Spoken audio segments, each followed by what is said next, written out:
Vishavtem lovetach ba'artzachem. And you will live in the land of Israel, lovetach, fearlessly, without fear of any enemy attacks, without fear of rockets. And as we sit here today and we hear about what's happening in the land of Israel, our hearts go out to Achenu b'nei Yisrael, that HaKadosh Baruch Hu should take these psukim from Parshas Bechkotai and start applying them very quickly.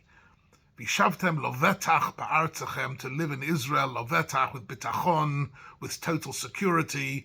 But then interestingly, the pasuk continues, v'nosati shalom ba'aretz, I will give you shalom. So it can't, shalom in this context can't mean peace with the enemies, because that we've already mentioned before.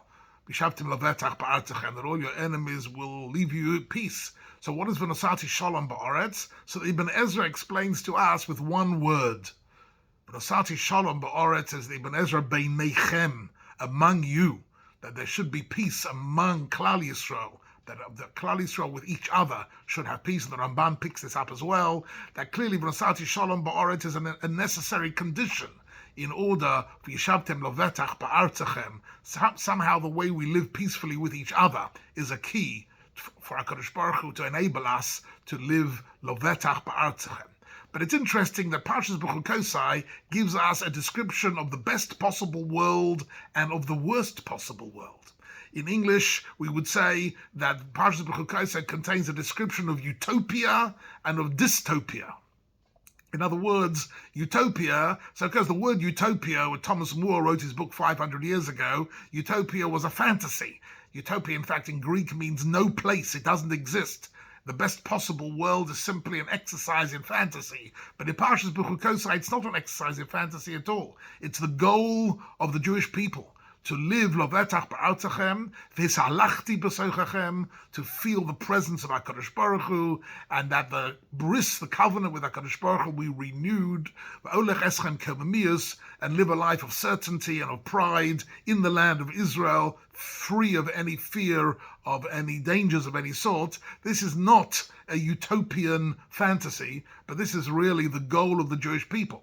But it all depends on one thing.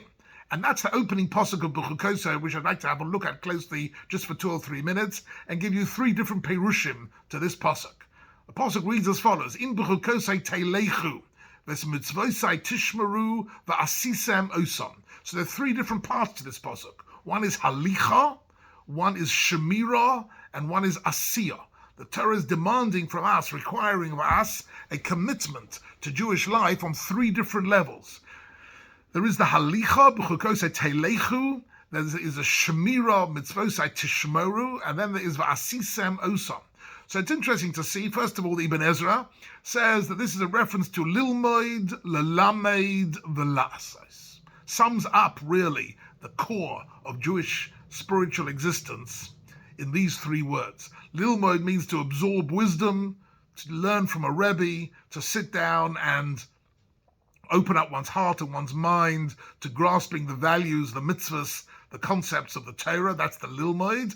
The lelamed is to share these ideas and to teach them to your children, to your parents, to your grandchildren, to your friends, to learn to communicate divrei Torah with each other, and that is to engage one's own passion.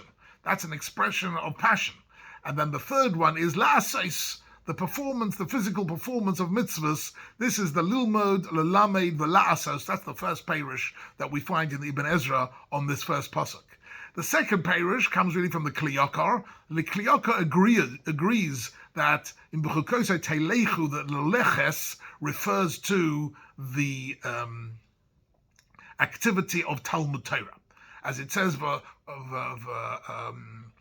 Belechtecha v'aderech, v'shinantem levanecha, belechtecha v'aderech. To learn Torah baderech doesn't just mean that when you're traveling you learn Torah, but it means that Torah gives you a derech in life, that your whole attitude and your mindset and your value system is shaped by Talmud Torah. That is the first condition. B'chukosei teilechu. Now the chukim of the Torah, they provide the foundations of our derech in life. And then there is, says the Kli Yakar, that mitzvos tishmoru means the loisase, v'asisim osam means the mitzvos aseh.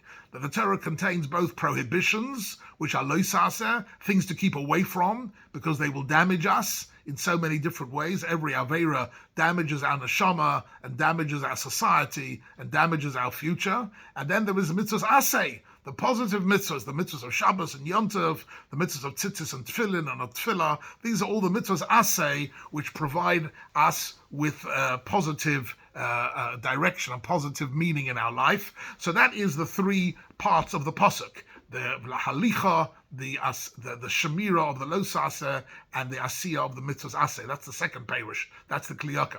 But the Sfas Emes gives us a more interesting analysis, really, of the human being who functions on three levels. All of us function on a level of mind, body, and heart, of thought, emotion, and action. This is the nefesh, ruach, and neshama, which the Arizal, which the Zohar speaks about, that we are all driven on three levels. And to get a symmetry and a harmony between our thoughts, our feelings, and our actions, that is really the goal of the Torah. And this says the Sfas Emes, is what's written here in this first pasuk. The Bechkotai Telechu, it starts with the halicha, which, as I said before, means the learning, the understanding, means the moyach. It means the mind and the thoughts and the way we think about ourselves, the way we think about life. That's the first condition. And then there is the shemiro, which is the leiv, from the moyach to the leiv, our passions and our motivation and our feelings about life. And then there is the asiyah. And then there is the performance of our actions in this world. This continuum is already also described in this first pasuk. This first pasuk is a magic pasuk. The Ohr HaChaim HaKadosh, already 300 years ago, gives us 42 different perushim to this pasuk. So this is really a pasuk which is, why is it so important, this pasuk? Because it's a key to unlock V'yishavtem lo vetach ba'artzachem, v'salachti b'sochachem.